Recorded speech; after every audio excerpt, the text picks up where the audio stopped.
হে আল্লাহ, যে জ্ঞানটুকু আমাকে দিয়েছো, এই জ্ঞানটুকুকে আমার জন্য, আমার আমার আশেপাশে যত মানুষ আছে তাদের জন্য এটাকে উপকারী বানিয়ে দাও।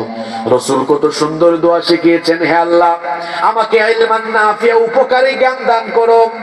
জ্ঞানের বড়াই করবেন না, বরং জ্ঞান থেকে নিজে এবং আপনার আশেপাশের মানুষরা যেন ফায়দা পেতে পারে, এজন্য বড়াই না করে দোয়া করতে হবে কার কাছে? আস্তে বলবেন না, জোরে বলেন, কার কাছে? যে ব্যক্তির জ্ঞান থেকে সে নিজে কিংবা মানুষ ফায়দা পায় না, এই জ্ঞানের কোনো দামই নাই।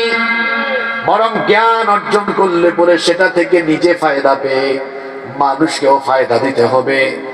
যেই ব্যক্তি জানে কিন্তু আমল করে না, সেই ব্যক্তি আল্লাহর কাছে উৎকৃষ্ট না নিকৃষ্ট? এজন্য আল্লাহ বলেছেন, ইয়া আইয়ুহাল্লাযীনা আমানু লিমা তাকুলুনা মা লা তাফআলুন কাবুরা মাকতান ইনদাল্লাহি আন তাকুলু মা লা তাফআলুন।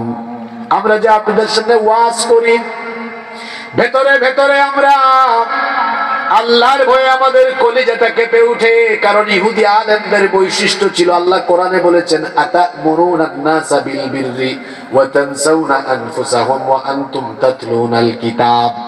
কি হলো তোমাদের? মানুষকে ভালো কাজের কথা বলো, কোরআন, তোমরা আল্লাহর কিতাব তাদের সামনে তেলাওয়াত করো, অথচ নিজেরা আল্লাহ থেকে, নেক আমল থেকে গাফেল হয়ে গিয়েছো।